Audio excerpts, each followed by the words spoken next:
Again मैं आपको जो है यहाँ पे डेफिनेशन में रिवाइज कर रहा हूँ इंटीग्रल एलिमेंट की। An element in element B in B is called integral over A if, ठीक है, if क्या हो, जो फर्स्ट कंडीशन है, there exist a harmonic polynomial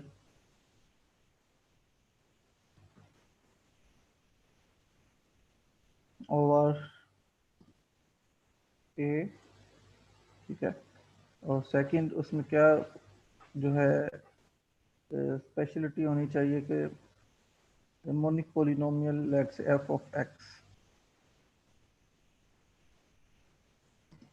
over A, और इस पोलिनोमियल की स्पेशलिटी क्या होनी चाहिए, एक तो ये मोनिक पोलिनोमियल होनी चाहिए, इसके कोफिशिएंट ए में से होने चाहिए, और whenever we put B in this polynomial we get 0, ठीक है। तो ये इंटीग्रल एलिमेंट की डेफिनेशन हमने पढ़ी थी। तो इसके हवाले से मैंने कुछ एग्जांपल्स आपको दी थी।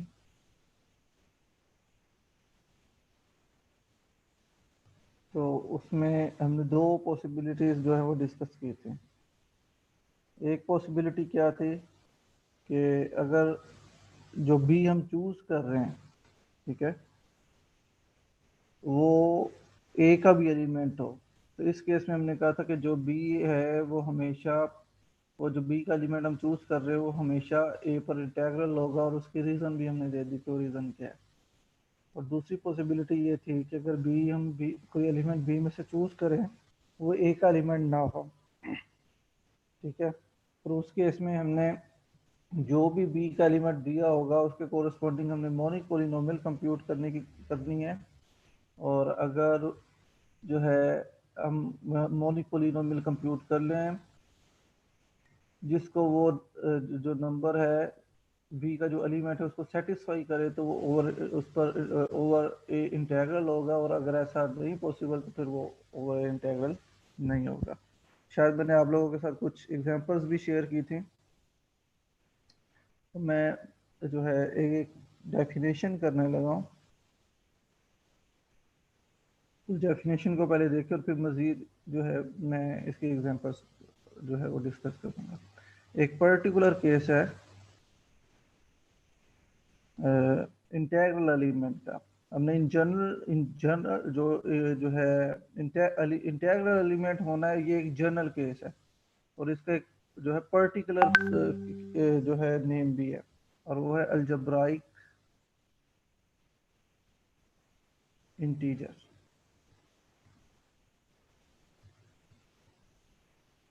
इंटीजर आपको पता है क्या होता है, ठीक है, लेकिन उसकी जनरलाइजेशन है अलजब्राइक इंटीजर, ठीक है। अलजब्राइक इंटीजर क्या है कि कॉम्प्लेक्स नंबर है, basically a complex number, which is integral over z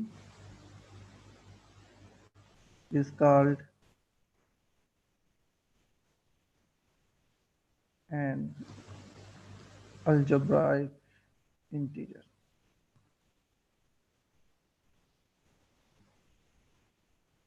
ठीक है।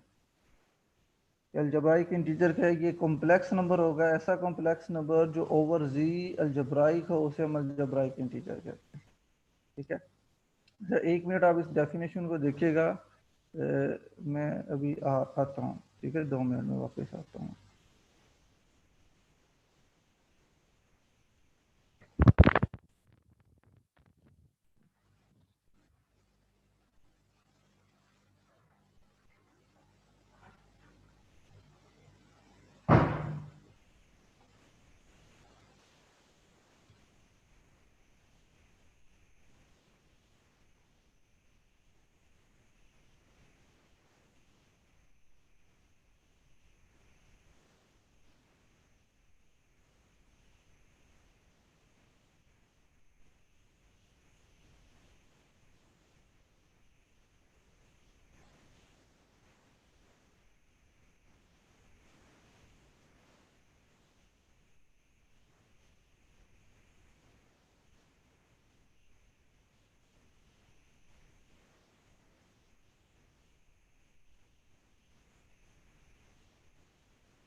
जी मेरी आवाज आ रही है आप लोगों को? जी सर आ रही है। Yes sir. ये डेफिनेशन क्लियर है ये वाली अलजेब्रिक इंटीजर की?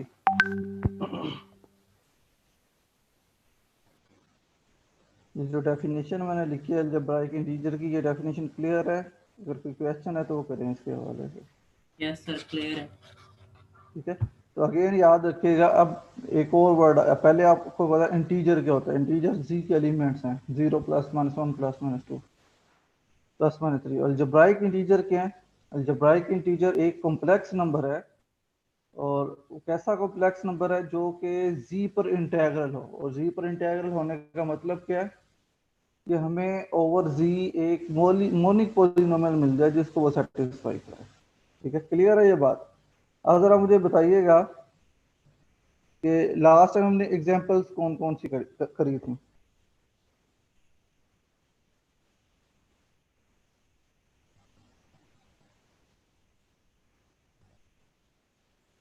हाँ जी, लास्ट टाइम हमने एग्जांपल कौन कौन सी की थी?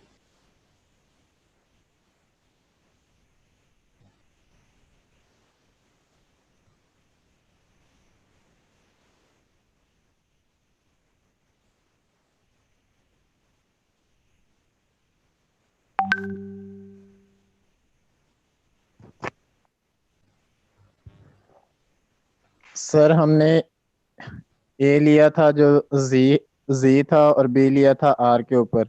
हाँ जी, एक हमने जो ए लिया था वो हमारा जी था, और जो बी था हमारा वो आर था। और हमने जो है आर, अच्छा अब जरा भी देखें। अब अगर मैं बी में से कोई एलिमेंट चूज करता हूँ, क्योंकि मैं जो बड़ी डोमेन ले रहा हूँ वो रियल नंबर ले रहा हूँ, वो कॉम्प्लेक्स नंबर नहीं ले रहा हूँ। तो जो बी मैंने लिया था, कौन कौन सा एलिमेंट लिया था बी का? हाँ जी, बी का मैंने कौन सा एलिमेंट चूज किया था इंटीग्रल शो करने के लिए? सर जी 5। 5। ठीक है, देखिए 5 इन \r। अच्छा, और इस केस में हमने, क्योंकि 5 आर का भी एलिमेंट है तो वो जी आर का एलिमेंट है, और वो जी का भी एलिमेंट है, तो ये हमारी पॉसिबिलिटी 1 बनती है। इस केस में 5 इंटीग्रल है ओवर जी। लेकिन अब याद रखिएगा, यहाँ पर हम ये वर्ड यूज नहीं कर सकते। हम ये कह सकते हैं कि 5 इज इंटीग्रल ओवर ए। हम ये नहीं कह सकते कि 5 जो है वो अलजेब्राइक इंटीजर है। ठीक है, 5 अलजेब्राइक इंटीजर कब कहेंगे? जब हम आर की जगह सी ले रहे हो। क्योंकि फ्रॉम डेफिनेशन ये बात क्लियर है कि अगर हम एक कॉम्प्लेक्स नंबर लें जो कि ओवर जी इंटीग्रल हो, तो उस इंटीग्रल एलिमेंट को हम अलजेब्राइक इंटीजर कहते हैं। ठीक है, लेकिन क्योंकि इस केस में हम 5 जो है वो रियल नंबर ले रहे हैं, हम एज ए कॉम्प्लेक्स नंबर नहीं इसको ले रहे, हालांकि ओवर जी ये इंटीग्रल है। ठीक है, तो फिर भी हम इसको जो है वो अलजेब्राइक इंटीजर का वर्ड यहाँ पे यूज नहीं कर सकते। हाँ, अगर मैं बी की जगह जो है सेट ऑफ कॉम्प्लेक्स नंबर ले लूं, और फिर उसमें से जो है मैं 5 चूज करूं, तो उस केस में 5 ओवर जी इंटीग्रल होगा।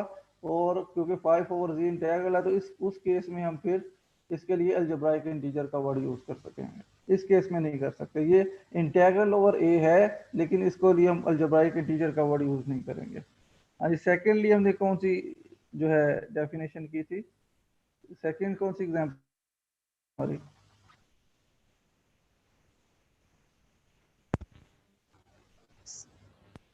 सर हमने ए लिया था जी बी आर, और हमने कहा था कि स्क्वायर रूट 2 को चेक करना है। ए हमने लिया था \z, और बी क्या था हमारा?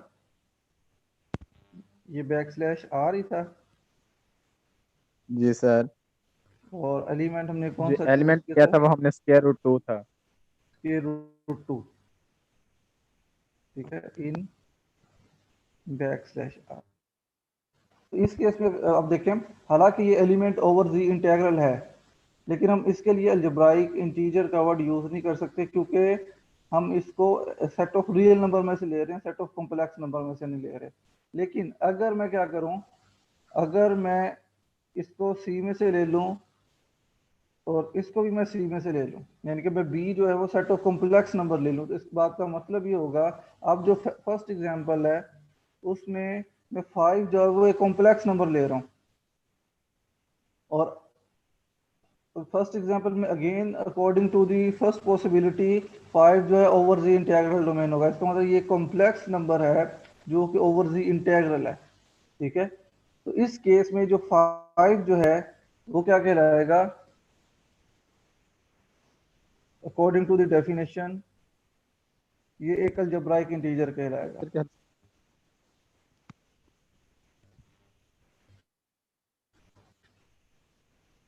ठीक है, कि अगर कोई कॉम्प्लेक्स नंबर लें जो कि ओवर जी इंटीग्रल हो तो उसे हम कहते हैं अलजेब्राइक इंटीजर। और दूसरे केस में भी स्क्वायर रूट 2 हमें पता है ओवर जी इंटीग्रल है, और स्क्वायर रूट 2 हम क्योंकि from set of complex number ले रहे हैं, तो स्क्वायर रूट ऑफ 2 भी जो है वो क्या है, स्क्वायर रूट ऑफ 2 जो है इज एन अलजेब्राइक इंटीजर।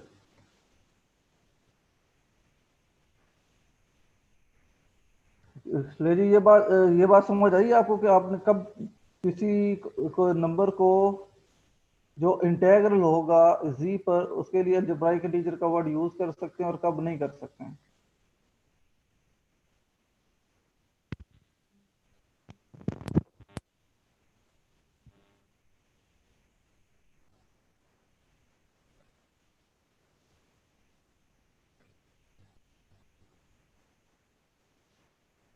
तो मेरा क्वेश्चन ये है कि जो इंटीग्रल एलिमेंट है और जो अलजेब्राइक इंटीजर है, दोनों में क्या डिफरेंस है?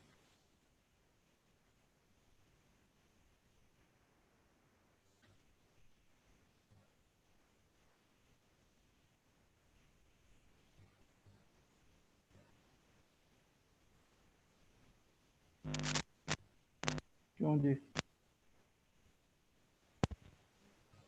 जो अलजेब्राइक इंटीजर है वो इंटीग्रल होगा, लेकिन हर जो इंटीग्रल है वो अलजेब्राइक इंटीजर नहीं हो सकता।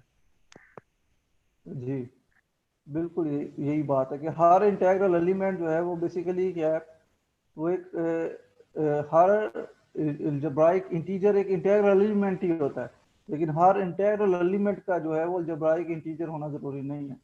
ठीक है, what is the difference between integral element and algebraic integer?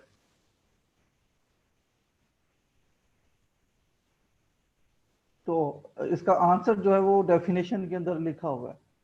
ठीक है, कि जो कोई एलिमेंट हमारे पास दो कोई सी दो इंटीग्रल डोमेन है, यानी कि ए हमारे पास कोई इंटीग्रल डोमेन है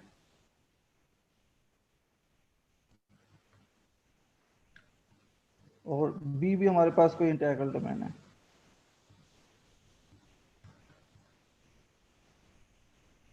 ठीक है, और अगर एक बी का कोई एलिमेंट ए पर इंटीग्रल होगा तो उसे हम इंटीग्रल एलिमेंट कहेंगे, लेकिन अगर बी फिक्स कर दें, वो फिक्स क्या है, वो पर्टिकुलर केस क्या कि बी की जगह अगर हम सेट ऑफ कॉम्प्लेक्स नंबर ले लें और ए की जगह पे हम सेट ऑफ जो है इंटीग्रल डोमेन जो है इंटीग्रल डोमेन ऑफ इंटीजर्स ले लें, तो उस केस में अगर जो सेट ऑफ कॉम्प्लेक्स नंबर का कोई भी एलिमेंट ओवर जी अगर इंटीग्रल होगा, तो उस सूरत में हम उस इंटीग्रल एलिमेंट के लिए अलजेब्राइक इंटीजर का वर्ड यूज कर सकते हैं। ठीक है, लेकिन अगर डोमेन दोनों में से कोई भी एक डोमेन डिफरेंट हो तो फिर ये वर्ड यूज नहीं कर सकते। फॉर एग्जाम्पल एक और एग्जांपल मैं आपको दे देता हूँ जिसमें एलिमेंट इंटीग्रल तो होगा लेकिन वो अलजेब्राइक इंटीजर नहीं कहलाएगा, वो उसे हम इंटीग्रल कह सकते हैं लेकिन अलजेब्राइक इंटीजर नहीं कह सकते।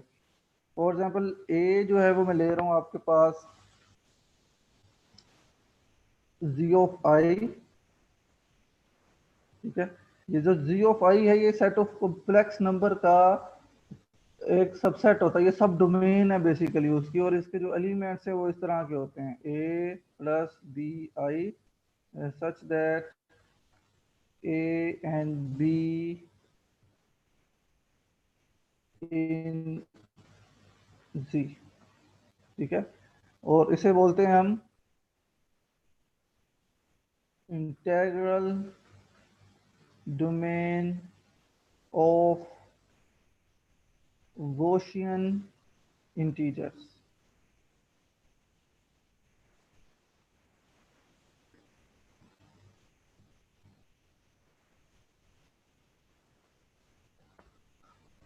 ठीक है, अगर आप देखें ना, अगर आप इस सेट के एलिमेंट्स की फॉर्म देखें तो ये कॉम्प्लेक्स नंबर ही हैं, लेकिन कॉम्प्लेक्स नंबर में ए और बी जो है वो कोई से रियल नंबर हो सकते हैं, लेकिन हमने ए और बी पर रिस्ट्रिक्शन लगा दी कि वो सिर्फ इंटीजर्स लेने हैं। और इस तरह के जो कॉम्प्लेक्स नंबर हैं इन सबको कलेक्ट कर लें तो ये भी एक इंटीग्रल डोमेन बनाते हैं, और क्योंकि ये सबसेट है डोमेन ऑफ कॉम्प्लेक्स नंबर का, तो इस वजह से ये उसकी सब डोमेन होगी। ठीक है, और ये जो हमारे पास इस तरह इस फॉर्म के जो कॉम्प्लेक्स नंबर होते हैं उन्हें हम कहते हैं गॉसियन इंटीजर्स। ठीक है, ये नोटेशन क्लियर है ये वाली? ए इक्वल टू जीरो फाइव का क्या मतलब है?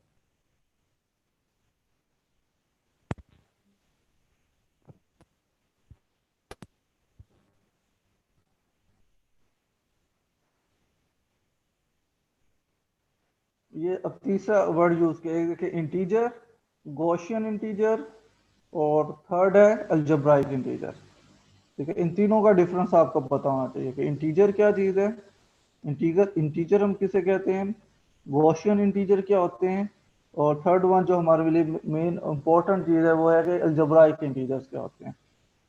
इन तीनों में डिफरेंस नजर आ रहा है आपको या नहीं आ रहा?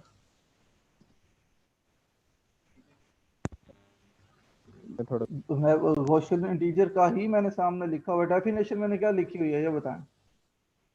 जो मैंने ऊपर डेफिनेशन सेट की लिखी है, क्या डेफिनेशन लिखी है?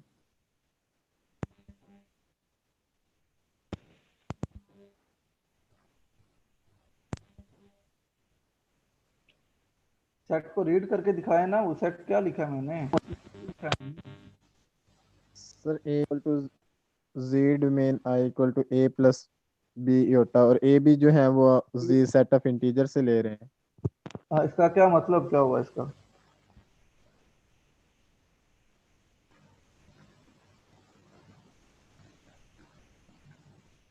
हाँ जी, क्या मतलब हुआ इसका? इस नंबर है हम्म,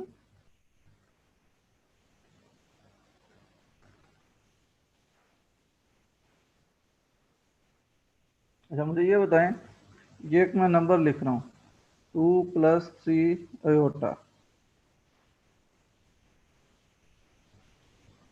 ये कॉम्प्लेक्स नंबर है या नहीं है? लेकिन अगर इसके अंदर ए और बी देखे, दोनों इंटीजर्स हैं, 2 भी एक इंटीजर, 3 भी एक इंटीजर, तो बाय डेफिनेशन ये कॉम्प्लेक्स नंबर है। इसको हम गॉसियन इंटीजर भी कहते हैं, क्योंकि ये जी ऑफ आई का एलिमेंट बनेगा बाय डेफिनेशन।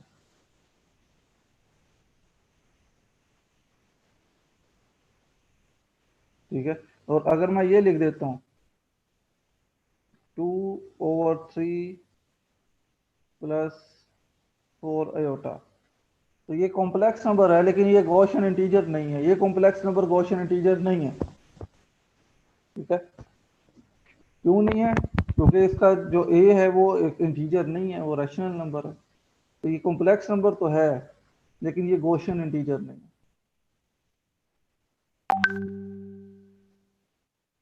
ठीक है, चलें, ले ए मैंने जो है ये ले लिया integral domain of Gaussian integers, और बी में ले रहा हूँ हमारे पास सेट ऑफ कॉम्प्लेक्स नंबर्स। ठीक है, तो अगर मैं इसमें से एक एलिमेंट चूज कर लूँ,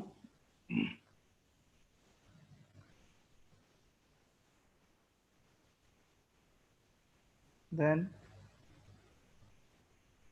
देन ये एक एलिमेंट है जिसे मैं लिख सकता हूँ, अच्छा, 3 × के root of 2 minus iota into के रूट ऑफ 2, ठीक है, ओवर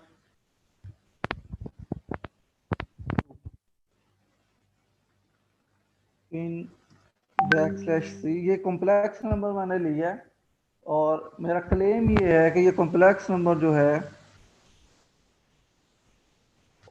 इज इंटीग्रल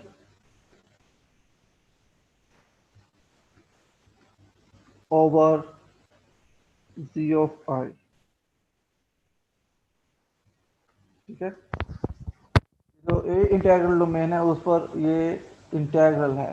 अब क्योंकि ये इंटीग्रल है ये कॉम्प्लेक्स नंबर जो कि जीरो आई पर इंटीग्रल है, लेकिन ये कॉम्प्लेक्स नंबर ओवर जी इंटीग्रल नहीं है। तो इसके लिए आप हम ये तो कह सकते हैं कि ये इंटीग्रल एलिमेंट है सी का ओवर जी ऑफ आई, लेकिन इसके लिए हम अलजेब्राइक इंटीजर का वर्ड यूज नहीं कर सकते इस कॉम्प्लेक्स नंबर के लिए। क्यों नहीं कर सकते? क्योंकि बाय डेफिनेशन हम उस कॉम्प्लेक्स नंबर के लिए अलजेब्राइक इंटीजर का वर्ड यूज करेंगे जो ओवर जी इंटीग्रल होगा। ठीक है, अगर अगर जी की जगह कोई और इंटीग्रल डोमेन होगी तो फिर हम उसके लिए भी इंटीग्रल एलिमेंट का वर्ड तो यूज करेंगे, लेकिन हम अलजेब्राइक इंटीजर का वर्ड यूज नहीं करेंगे। तो इस एग्जांपल में ये जो कॉम्प्लेक्स नंबर है इसके लिए हम इस केस में अलजेब्राइक इंटीजर का वर्ड यूज नहीं कर सकते। ठीक है, अच्छा मैं ये शो कर देते हैं कि ये over G over I integral है। वो क्या कैसे इंटीग्रल है, इसको प्रूफ करेंगे या ये इंटीग्रल है?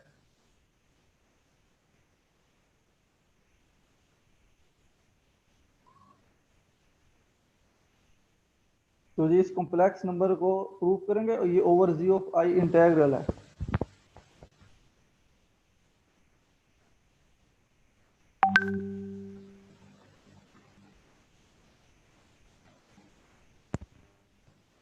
आप कर दीजिए। जी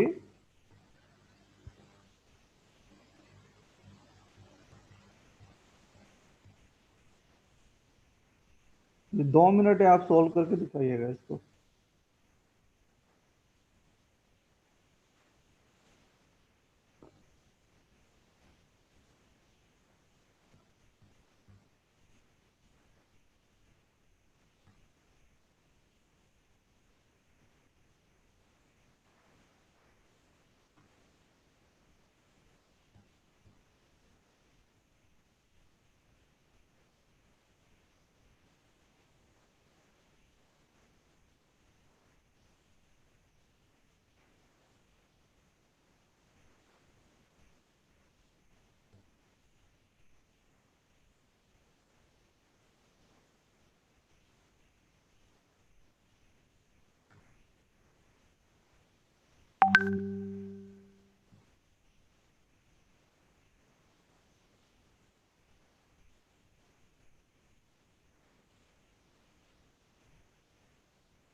हाँ जी, हुआ या नहीं हुआ?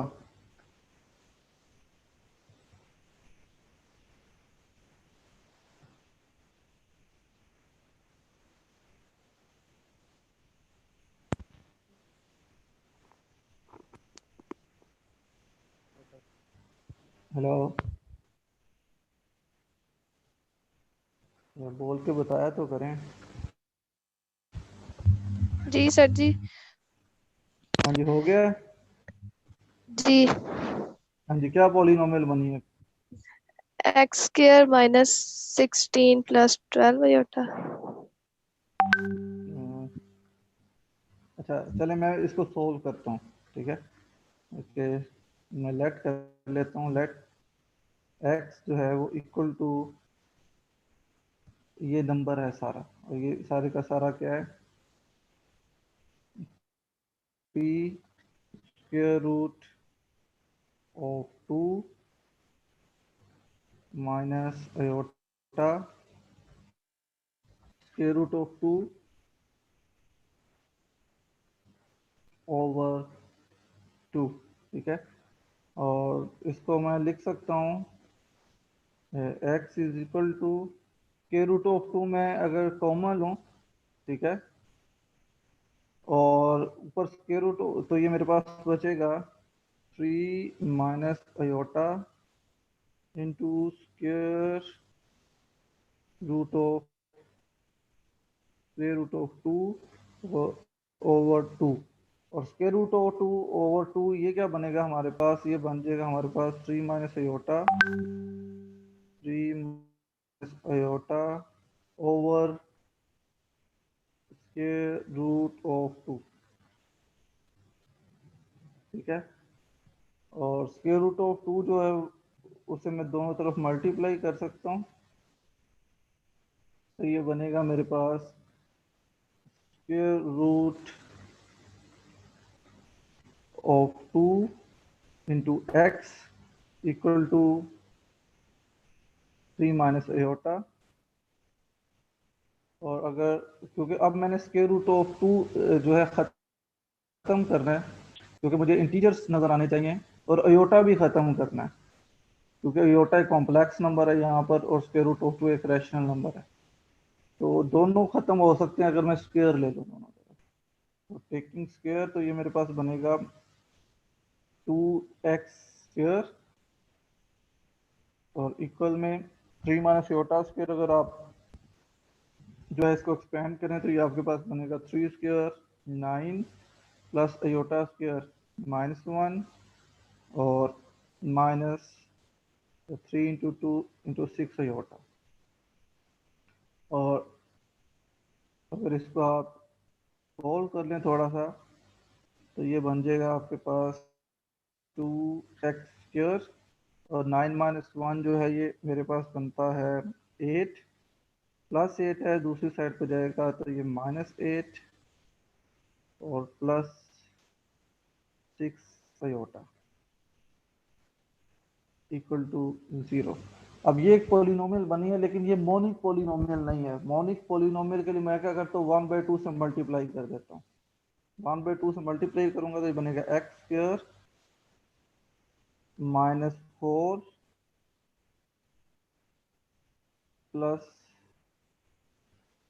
Plus 3 iota equal to 0। और इसको मैं थोड़ा सा अगर ठीक तरह अरेंज करके इसको लिख सकता हूँ एक्स स्क्वायर माइनस ब्रैकेट में 4 माइनस 3 आयोटा इक्वल टू 0। अब यहाँ से अगर मैं देखूँ, ये मेरे पास लेफ्ट साइड पे मोनिक पॉलिनोमियल नज़र आ रही है, तो मैं जो है एफ ऑफ एक्स जो ले सकता हूँ वो ले सकता हूँ एक्स स्क्वायर -4 माइनस 3 आयोटा। और अगर आप इस पॉलिनोमियल को देखें तो ये पॉलिनोमियल जो है मोनिक पॉलिनोमियल है फर्स्ट ऑफ ऑल, और दूसरी ये ओवर जी ऑफ आई है, ठीक है, क्योंकि एक्स स्क्वायर का कोफिशिएंट 1 है और 1 जी ऑफ आई में मौजूद है, क्योंकि आप 1 को लिख सकते हैं 1 प्लस 0 आयोटा। और 4 जो 4 माइनस 3 आयोटा है, 4 माइनस 3 आयोटा भी देखिए जी ऑफ आई का एलिमेंट है, ठीक है। और जी ऑफ आई क्योंकि इंटीग्रल डोमेन है तो उसका एडिटिव इनवर्स भी उसी के अंदर होगा। तो माइनस इंटू 4 माइनस 3 आयोटा ये जी ऑफ आई का एलिमेंट है, तो इसका मतलब ये एफ ऑफ एक्स जो है ये ओवर जी ऑफ आई एक पॉलिनोमियल है। ये पॉलिनोमियल बनती है, और अगर आप इसमें वो जो एलिमेंट मैंने एक्स दिया हुआ है वो पुट करें तो आंसर 0 आएगा। इसको आप खुद से चेक कर सकते हैं। ये इस देखे कोई स्टेप ना समझ आया तो आप मुझसे पूछ लें।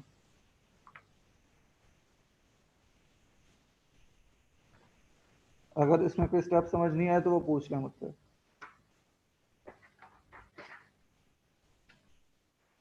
ठीक है, ये बात ध्यान में रखिएगा, ये इंटीग्रल चेक करते हुए या अलजेब्राइक एलिमेंट चेक करते हुए जो सबसे इंपॉर्टेंट चीज़ है कि आप जो एक्स कंसीडर करेंगे, जो भी नंबर दिया हुआ है, आप कितने एक्सपर्ट हैं उसको सॉल्व करने में, यानी कि आप कैसे कितना जज कर सकते हैं हम कैसे इधर उधर चीज़ों को करें, तो ये आसानी से सॉल्व हो जाएगा।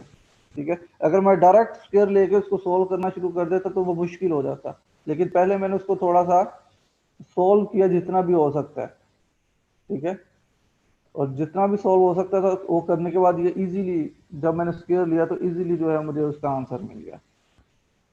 यदि एक और एग्जांपल लें, और ये अगेन ये क्लियर है कि इस डेफिनेशन में ये जो एलिमेंट एक कॉम्प्लेक्स नंबर जो दिया हुआ है यहाँ पर, एक्स जिसको हमने एक्स लेट किया वो एलिमेंट इंटेग्रल है ओवर जी ऑफ आई, क्योंकि ये इंटेग्रल ओवर जी ऑफ आई है तो हम इसके लिए इंटेग्रल एलिमेंट का वर्ड यूज कर सकते हैं, लेकिन इसके लिए अलजेब्राइक इंटीजर का वर्ड यूज नहीं कर सकते। और रीजन उसकी क्या है, उसकी रीजन ये है कि जो हमारी छोटी इंटेग्रल डोमेन है वो जी नहीं है, ठीक है। अगर वहां पे जी होता, ये ओवर जी प्रूव कर देता कि ये इंटेग्रल है, तो फिर वो अलजेब्राइक इंटीजर होता। और आगे मैं कुछ एग्जांपल दे रहा हूँ अलजेब्राइक इंटीजर्स की, ठीक है। एग्जांपल्स ऑफ अलजेब्राइक इंटीजर्स, ये जी उसमें जो फर्स्ट एग्जांपल है, फर्स्ट एग्जांपल में मैं ये कॉम्प्लेक्स नंबर ले रहा हूँ जो, हाँ जी, -1 प्लस आयोटा और स्क्वायर रूट ऑफ 3